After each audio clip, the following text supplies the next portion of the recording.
But first, back in the 1970s, one of my favourite Aussie rock groups were the Skyhooks, a group, sadly, you no longer hear much about. One of their big hits and big albums and single was called Ego Is Not a Dirty Word.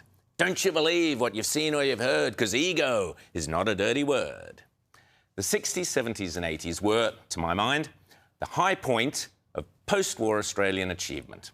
We were the envy of the world. Our sporting prowess was second to none. Our entrepreneurs and business people, like my boss here at Sky, Rupert Murdoch, were taking the world by storm. Even in cinema, music and the arts, we were unbeatable. We quite literally were conquering the world. And the best of our conquerors became household names across the globe. And we Aussies were very much the envy of the world. So back then, a song like Ego Is Not a Dirty Word did kind of make sense. Aussies were loud, proud, successful, and yes, egotistical. Rightly so, as Australian entrepreneurial expats and talent conquered America, Great Britain, Southeast Asia, Europe, and many, many other places. My friend and former boss Ian Beattie, for example, was the classic Aussie expat entrepreneur responsible for the rise and dominance of Singapore Airlines, and indeed he was the grandfather of the entire Singapore tourism industry. One of the ads that Gary Horner and I wrote for Ian Beattie basically invented the Singapore stopover. We've introduced the Singapore stopover. You get to break your trip and relax in a first-class hotel. I suppose you got the day right. Of course I did. I'm not stupid. You get to do a bit of shopping, maybe take in a few of the sights. Get into the swing of things. In the world of comedy and the arts, Australians and business, sports, Australians were unstoppable.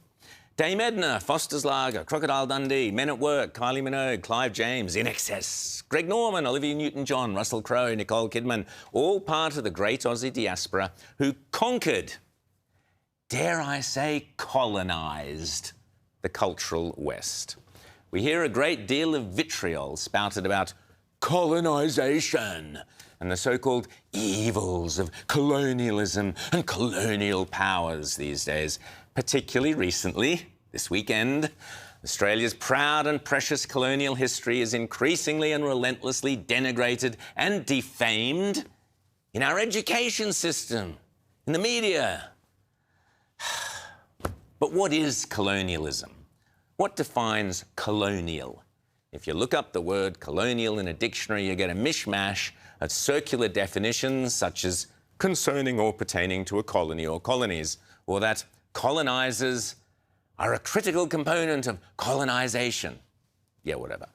But if the term actually derives from the Latin word for a farmer and simply means a new area which is being cultivated, an outpost, if you like. Of course, to the modern rabid left, colonial means, quote, the intention of partially or completely supplanting the existing Indigenous peoples, possibly amounting to genocide. Have a listen to this idiocy being pronounced in the Australian Parliament this week by none other, of course, than the vile Greens. Jewish Australians won't be safe from the scourge of anti-Semitism until Muslim Australians are safe from the scourge of Islamophobia.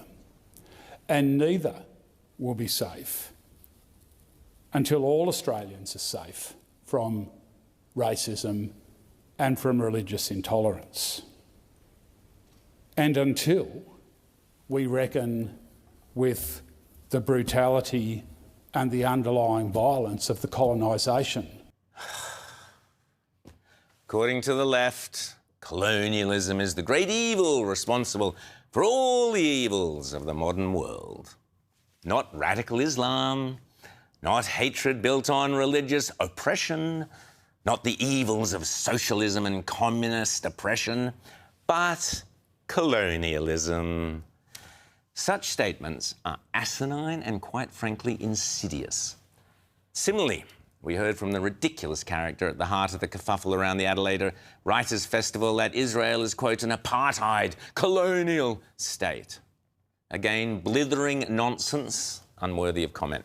But what is really going on here is a sinister sleight of hand, whereby the left manipulate the concept of the evils of colonialism as a catch-all under which they merge radical anti-Zionism with radical indigenous activism, with hatred of America, hatred of Judeo-Christianity, and with hatred of the individual.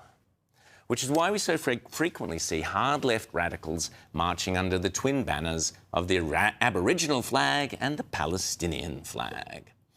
All they are parading is their hatred of democracy, their hatred of Australia, and their hatred of Western values.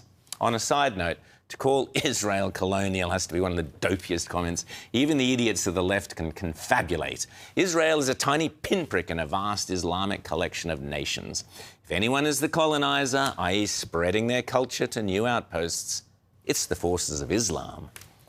The great irony is, of course, that our youth, our education system, most of our media, most of our public institutions have indeed been conquered, not by the benign colonialism of Australian democratic thought and values, but by the dangerous forces and belief systems of the radical socialist left. This weekend is Australia Day, and we should all celebrate it proudly and loudly. Australia Day, January 26th, because it was colonisation that brought laws, civilisation, technology, medicine, prosperity, opportunity and longevity to the Indigenous peoples of this land. It was colonisation that turned an outdoor prison of the worst rabble of offenders from the British penal system and transformed them into an astonishing land of free settlers, explorers, farmers, graziers, builders, miners, engineers, and entrepreneurs and artists who built one of the most prosperous and successful nations on earth. It was colonisation that turned this barren, inhospitable, dangerous and untamed continent into a welcoming paradise for millions of refugees and their children from the darkest places across the planet, and became a haven of peace and security from the worst horrors mankind can inflict. Australia grew out of being farmed as an outpost that was colonised by the best of British intentions and values. From that original colonial seed grew a great nation of equality, fairness, wealth, health, prosperity, and opportunity for all. As we grew into one of the greatest nations on earth, we even proudly took our talents and colonised them in turn across the globe. To paraphrase the Skyhooks, don't believe what you've seen or you've heard. Colonialism is not a dirty word. This weekend, celebrate our colonial history, our colonial spirit, and our colonial achievements, and celebrate them loudly, proudly, and with no shame whatsoever.